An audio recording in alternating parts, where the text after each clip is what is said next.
Welcome to the Dillweed Society Film Podcast. My name is Max, and my favorite movie is Tar.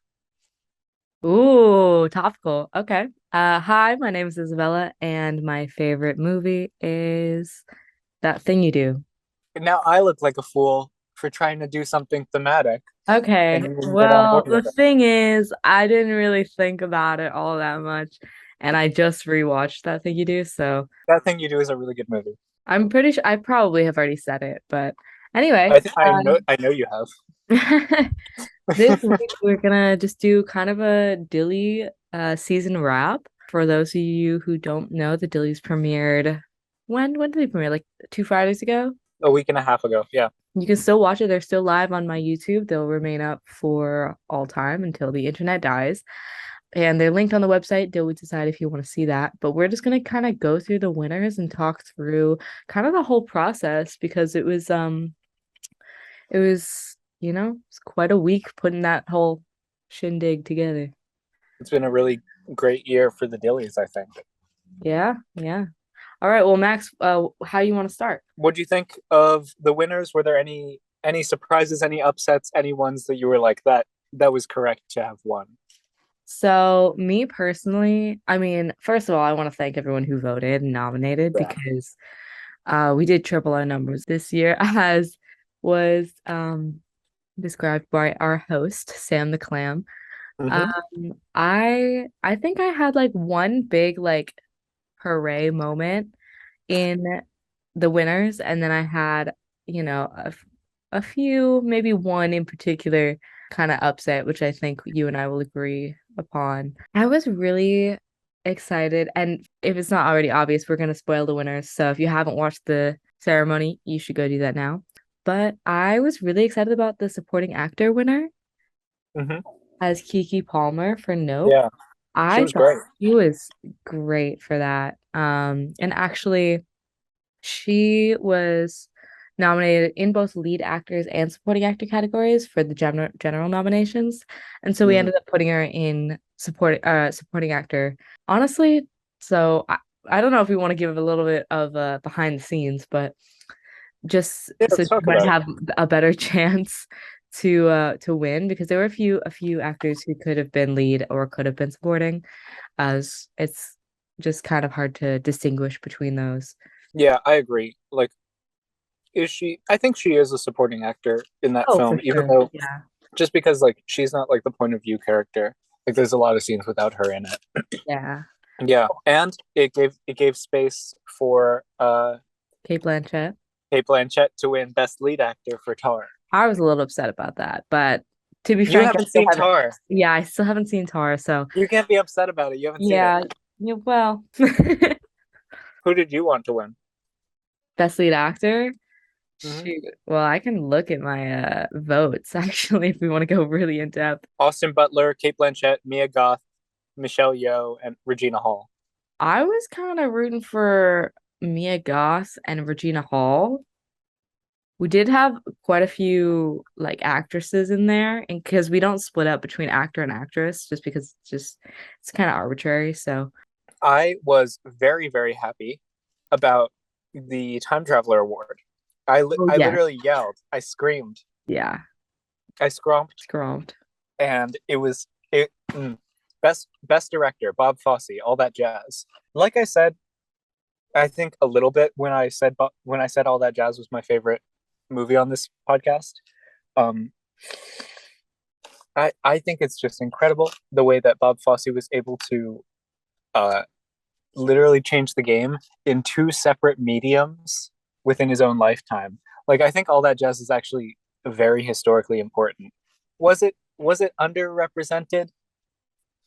It I think so. I don't think it was necessarily a hit. Maybe I'm wrong. I don't know, but it won Oscars. It won the last Oscar for best production, best artistic direction. all right. You want to know something interesting though, a little behind the scenes here. So, for the Time Traveler Award this year, as our associates know, because per our email, we kind of had to narrow it down because we had so many great nominations, and so we kind of stuck to our categories, and like the theme of the Time Traveler Award, which is underrepresented films, and All That Jazz was nominated by two different associates. Now that rarely happens. Um, and one of those associates was me. We will not name the other one, but you know who you are. Um, and I originally had nominated a different film, and then I went back to change my nominations because I was like, you know what? That film wasn't particularly underrated. And I switched it to All the Jazz. But the first film that I nominated was also nominated by another associate. So I don't know what it is. Maybe I just have I'm part of the hive mind, but there you go. Which film was that? Can you reveal it? It was American Psycho. American Psycho. It was very nominated Yeah. for um And we actually did a dilly pod on that, so you can go back and listen to that if you oh want. we did. Huh. Yeah, that was what a film. What a film. Um, Oh, other things that I think were exceptional this year. mhm. Um, the best first season of a TV series category, I think, was just phenomenal. Like every single one of those TV shows, I think, could have stolen like any year over the past like six or Yeah, 7 years. totally. Like all of those, I was so happy about. And I just felt like whichever one won would have been worth it. The Bear ended up winning, but honestly, I would say literally pick any of those TV shows and watch them because they're all incredible. Yes. And best film poster. Like I think our empowerment categories this year were really cool. I think it might have been Lisa, one of our associates who suggested the category of best film poster very Yeah. early on. And I got latched onto it and I was like, well, there's a few movies that I really, really thought were like beautifully designed posters. So I'm really Mm-hmm. happy that Pearl won. You know, the one category that I think we were both kind of upset about, as well as our mother was also upset about this category, Yeah. um, was best screenplay, which went to Banshees of Inisherin. Now, I think we tech are probably in the minority here. I did not love this movie. I thought it was kind of annoying, but that's beside the point. What was funny about it was Thursday night after midnight when the voting closed. Max did the algorithm. We have a voting algorithm that like sorts through, sent it to me, and I was reading it. I was like next to one of my friends like at the time, and I was like reading it like line by line to myself, and I just had like the most exuberant reactions to like every single winner. I was like, "Oh Yeah. my God, oh my God." And even for that one, I was like, "Oh my God." Damn, that really sucks. But yeah, so that was Thursday night. I guess if we're going a little bit into the Oh production yeah. of the whole thing. At midnight the night before the show, we run the algorithm and we calculate who won, and then Bella like scrambles to complete the video and upload it. But Yeah, it's always, so it's one night a year. It's very exciting. It's a little bit past midnight. I have to stay up till midnight and then press the enter key on my computer. yes, exactly. Yeah. Anyway, so for the ceremony, what I typically do is I like split up tasks between different associates. I gather like people to submit announcer intros and stuff like that to each of the categories. I collect clips to play for each category. And then, so basically, the entire ceremony is hopefully put together. This year, I finished it on Thursday. Usually in years past, I've had a little bit more time, but I was really scrambling this year. It was like not, I was running on empty that entire week. But so I finished everything and then I had to input the winners. So I did that all Friday morning, exported it, and then I uploaded it. And unfortunately, it didn't upload in HD, even though the export was in HD. So, I mean, it still looks all right. It's kind of It homemade looks good. feel, but yeah, anyway, so that's kind of the process. One other thing we forgot to mention is the ads in the middle. If Yeah. you if you haven't seen them, go watch there's some surprises Max in the made middle of the award show. the best ad. So our idea with the ad started last year as just a way to kind of break up the award show because previously the award show used to only run like 10 minutes and now it's like 30 minutes. So we wanted something to kind of break up all of the awards. Mm-hmm. So each year we like I mean, I guess last year was just me and you did a bunch of We did like 3 or 4 ads. yeah, and my roommates helped on a few, but this year I barely did. Well, I guess I edited our parents' ad, and then I edited Alice's ad, but yeah, it was really fun just to like put that out there. If for next year you want to like make a spoof commercial, please reach out because they're always so fun to watch. I remember when Max sent theirs in like it was like a week before the dailies or something like that, maybe like 5 days. I watched it that morning and I was like, oh my God, it's so good. It's always so fun to watch. Yeah, there were all of them were so great. The plant one, Plant TV, it was good. Film frames, yeah, yeah, yeah. Do you have any movies that you think were like underrepresented? What do you mean in the dillies or The in Dillies, movies that did not get the recognition they deserved, in your opinion? Because I don't want to rag on the people who voted for Banshees of Inisherin. Like, Oh, there's a lot sure. of people, there's a lot of associates who like that movie. Yeah. I respect their opinion. Yeah, I Yeah. don't want to, but like, just what is a movie that was underrepresented in your eyes, I or were think there any? was hoping for more recognition for Honk for Jesus and The Menu, just because Yeah, those were some of my top films.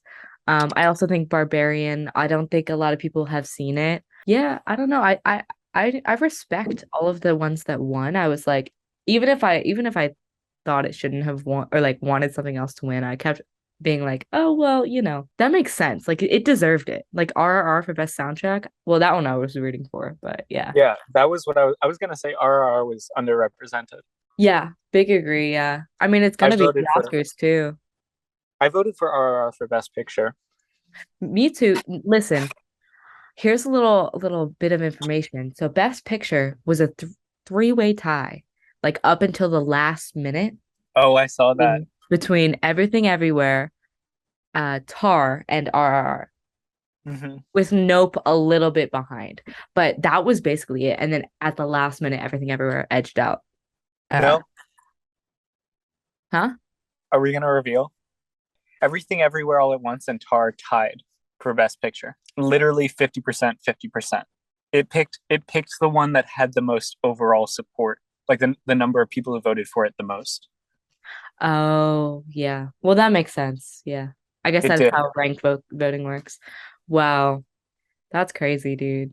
I know. It's like those are both really incredible films. Yes. Yeah. Well, maybe not. Um I think Sorry. Everything Everywhere, it sours the longer I think about it, but I really enjoyed it both times I watched it. So I I feel think like it's I a have to very give it that. important film of the year, and And it that's clear. could not have existed, Yeah. prior to Yeah. this year. Well, another thing I thought was kind of interesting was so one of our associates, Connor Reuben Thomas, did the announcers or did the what do you call what am I trying to say? The Did the announcement. voice, yeah, for an Yeah, announcer. yeah, announced the categories of best production design and best cinematography. And he emailed me. He was like, "Okay, let me do these two." I was like, "Right, right on, sir." And then he got them back to me really quick. And then, uh, but what was really funny to me was All Quiet on the Western Front won both of those categories. So you never know. Maybe it's tied to the presenter. we We got had some great presenters this year. we really did. So thankful for all of our associates. Yeah. It wouldn't be a thing without you all. Not only have we had a lot more members this year, we've also had a lot more participation per member. Oh We yeah, for sure. Yeah, we get a ton of people sending us messages about the podcast, uh, communicating throughout the year about ideas about the dillies. Like, Yeah. um, it's really building up this community. So It's gonna be even better next year. Listen, I was like kind of hesitant about how this year would turn out because if you follow our Instagram, you'd probably know this, but I had to redo the entire intro animation, which first of all, let's give a round of applause to Charlotte and Jose because that intro could not have been done without them. Literally, because Charlotte is our cousin, and she did the intro song last year, which was more of a musical tribute since there were a lot of musicals from last year that came out. But this year, I was like, Charlotte, would you any chance you would want to do an intro music again? And she was like, "Oh my God, of course. I was thinking kind of a different idea, like kind of R&B, kind of Yeah. like a smoother vibe." And I was like, anything you come up with will be perfect. And so she sent that over to me. And originally I was planning on doing entirely digital animation, but I hadn't done it in a while and my hand was just cramping up. It was not working. So I was like, let me scrap this. Literally, I think 3 days before voting closed, I scrapped the whole thing and restarted with hand-drawn animation, like paper animation on a three-plane, like glass plane thing. I got that together literally under 30 hours. I don't know how I did it. It was pure adrenaline. Put that together, and yeah, everyone was confused, trying to think of it if it was all like an almond or a clam. Couldn't really tell what it was, but I I assure know who was you, confused. it was a clam. It was a clam. It was a try. I was trying to do like a play on like Marcel the Shell, but it was like Sam the Clam. Yeah, no, it's very Marcel the Shelley. The whole animation process for first of all, this is our first year